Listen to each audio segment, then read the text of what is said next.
আসসালামু আলাইকুম প্রিয় বন্ধুরা। আজকে আপনাদেরকে দেখাবো কিভাবে সুতা দিয়ে আপনারা গলাটা পাইপিং করবেন। অনেকে বলেন, "ভাইয়া সুতাটা কোথায় যা?" দেখেন আমি কিন্তু ওরপ করে কাপড় নিলাম। নেওয়ার পরে সেটাকে সুন্দর করে সিলাই দিতেছি।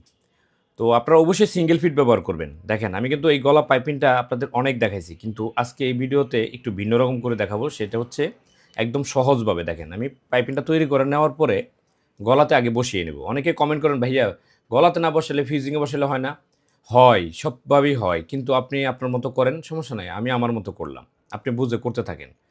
দেখেন আমি গলাটা বসায় নিলাম। এখন আমি ফিউজিং যে বসাইছি গলাটা, সেই গলাটার উপরে নিচে রেখে আমি উপরে যে পাইপিংটা বসাইছি ওইটা সেলাই দেখে আমি সেলাই দিতেছি। আপনারাও বাসায় এভাবে ট্রাই করবেন।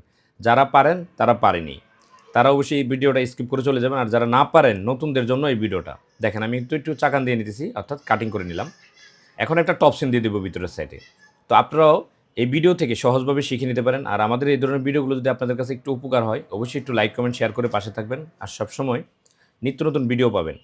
আপনারা লাইক দিতে ভুলবেন না। এতে করে কিন্তু পরবর্তী যে ভিডিওটা আমি দিব, ওই ভিডিওটা কিন্তু আপনার কাছে যাবে না। যদি লাইক এবং ফলো দেন তাহলে অবশ্যই আপনি প্রতিনিয়ত আমার ভিডিওগুলো আপনি পাবেন।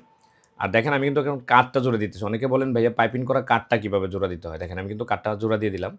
তো আপনারা ভিডিওটা স্লো মোশনে দেখে সহজভাবে শিখে নেবেন। আর অবশ্যই দেখেন গলাটা কেমন হয়েছে জানাবেন। ভালো লাগলে অবশ্যই আমাদের পাশে থাকবেন। আসসালামু আলাইকুম।